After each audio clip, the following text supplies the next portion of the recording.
आपके तो स्त्री 7 वचन मांगती है, पुरुष से मांगती है। उन 7 वचन में पत्नी एक वचन ये भी तो कहती है कि आज के बाद हमारे अतिरिक्त आप किसी स्त्री को देखेंगे, आपसे बड़ी है तो आप माँ के रूप में देखेंगे, आपके बराबर की है तो आप उसे बहन के रूप में देखेंगे, और आपसे छोटी है तो आप उसे पुत्री के, बेटी के भाव से देखेंगे।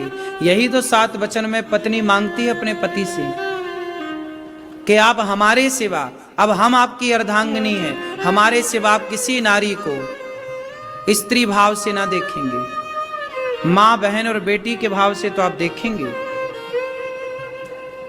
यही तो मांगती है। आज से आप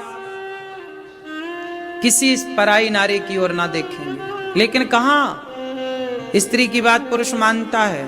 यदि स्त्री की बात ही पुरुष मान ले तो भी पुरुष का कल्याण हो जाए। वो 7 वचन सुन लो।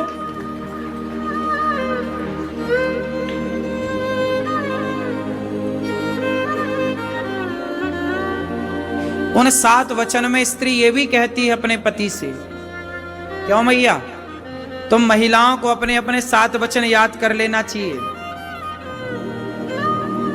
स्त्री 7 वचन जब मंडप के नीचे पति से कहती है तो पत्नी ये भी तो कहती है कि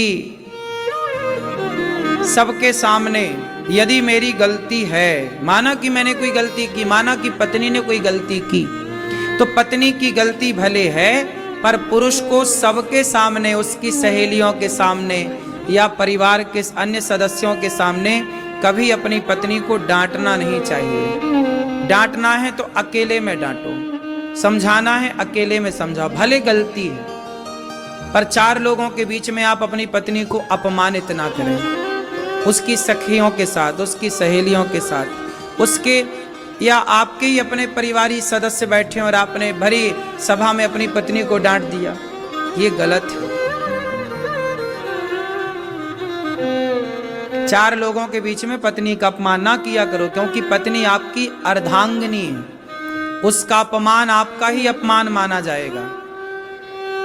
हम पत्नी का सम्मान करेंगे तो हमारे आसपास के जो और लोग हैं परिवारी, वो भी हमारी पत्नी का आदर करेंगे। हम ही पत्नी का सम्मान नहीं करेंगे तो और लोग क्या करेंगे। सम्मान देने से सम्मान बढ़ता है।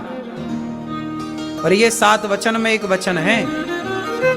पत्नी ने पहले वचन लिया था, फिर कहा था कि आप वचन मानो तो मैं आपकी वामांगनी बनूं, तो मैं आपकी अर्धांगिनी बनूं, वरना नहीं बनूं। तो आपने बोला यस। तब फिर आप काहे मुकुर रहे हो। स्त्री का एक वचन ये भी होता है 7 वचन में कि वह अपने पति से कहती है कि हमें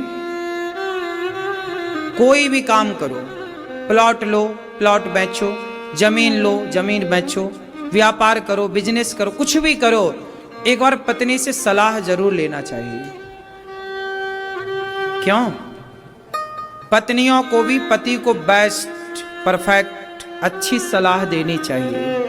और आजकल आदमी ना पत्नी से कुछ नहीं पूछता, पूछना चाहिए।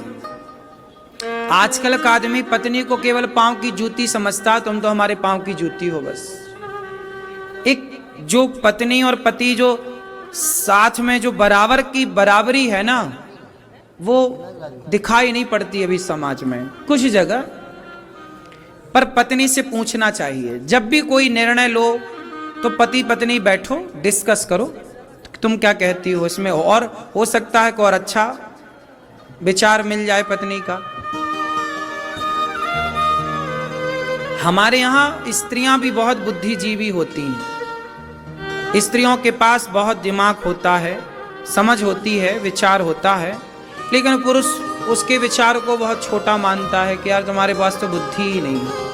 लेकिन कई बार बुद्धि स्त्री की पुरुष से ज्यादा कामयाब होती है। इसलिए स्त्री बुद्धिमान ना होती तो सारे डिपार्टमेंट भगवान स्त्री को काहे देते। पैसे का पूरा कार्य लक्ष्मी जी को दे रखा, लक्ष्मी माता। खाद्य पदार्थ पूरा अन्नपूर्णा को, अन्नपूर्णा माता। विद्या चाहिए तो सरस्वती माता, शक्ति चाहिए तो दुर्गा माता। आदमी के पास बचा क्या, तभी तो तांडव कर रहा है आदमी। सब स्त्रियों के हाथ में है पूरा पावर, नहीं, विद्या की देवी सरस्वती, धन की देवी लक्ष्मी, शक्ति की देवी दुर्गा, खाने पीने की देवी अन्नपूर्णा, है ना, पानी गंगा के पास, यमुना के पास। तुम्हारे पास बचा क्या? बोलो। सारी नदियां माता हैं, समुद्र देवता है, समुद्र के पास खारा है। जाओ, नदियां तो गंगा है, मीठा तो स्त्रियों के पास है। इसलिए हमारे यहां स्त्री को आगे रखा है, स्त्री पहले पुरुष बाद में। सीता राम, गौरी शंकर, राधा कृष्ण, ठीक है। स्त्री आगे है कि पीछे है? क्यों भैया? ये भैया बताएं, सताए हुए, आगे है कि पीछे है? फिर तो आप भी अपनी स्त्री को आगे ही रखिएगा। सलाह लेते हो पत्नी से कि नहीं?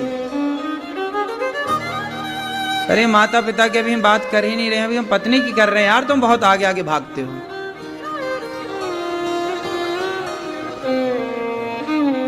नहीं, माँ बाप की सेवा तो प्रथम है, माँ बाप की तो प्रथम करना है। पत्नी कहती है कि माँ बाप को छोड़ दो, तो पत्नी की ये बात बिल्कुल नहीं माननी है। और तुम यहीं लड़ लो।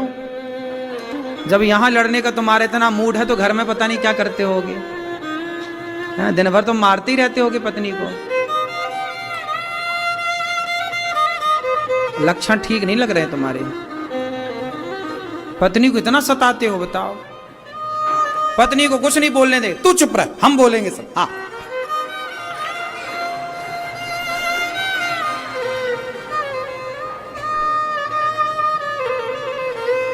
अरे मजाक कर रहे हैं दादाजी, परेशान ना होइए। कथा में ये आनंद है अपना, इसी बहाने ये सब सीखेंगे। पत्नी का सम्मान सारे सज्जन पुरुष को करना चाहिए, पत्नी की इज्जत करना चाहिए, पत्नी का आदर करना चाहिए। और बहू को अर्थात पत्नी को भी। अच्छा सुनो, पत्नी एक वचन ये भी मांगती है कि आप हमारे माता पिता का आदर करेंगे।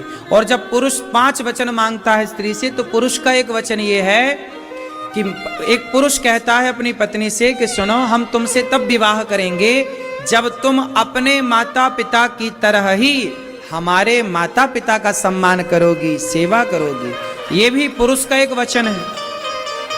तो हम पत्नी के 7 वचन मानते हैं, तो पत्नी भी हमारे 5 वचन मानती है, जैसे 7 5 वचन कहते हैं। क्यों जी, बात सही है?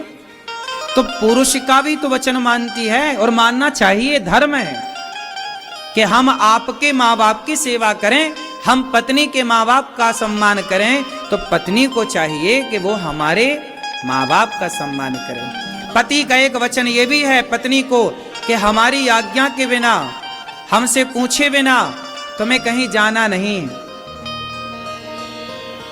ये भी एक वचन है पति का। पति बोल रहा है, अब सुनो, तुम्हारी 7 बात हमने मानी, पर हमारी तुम 5 बातें मानो। उन 5 बातों में एक बात यह है कि आप हमारे माँ बाप का खूब सम्मान करेंगे, इज्जत करेंगे। पत्नी स्वीकार करती है कि आपके माता पिता अब हमारे माता पिता हैं। तो माता पिता तो भगवान है, उससे तो कोई नकार ही नहीं सकता, ना पत्नी नकारे ना पति नकारे। इसलिए माता पिता तो भगवान है सबके लिए। क्या है माता पिता? तो आप अपने माँ बाप की सेवा करती हो, सास ससुर की? सही पूछेंगे हम सास ससुर से, सेवा करती हैं? पति की भी सेवा, पति के पांव दबाती हैं? पति के चरण दबाया करो। लक्ष्मी जी जैसे भगवान नारायण के पांव दबाती हैं। ससुर पिता होता है, सास माँ होती है। भारत की प्रत्येक बहू सास को, ससुर को माँ बाप मानने लग जाए तो घर स्वर्ग बन जाएगा। और सास ससुर बहू को बेटी की तरह रखने लग जाए तो घर घर कहाँ, फिर तो वो स्वर्ग है।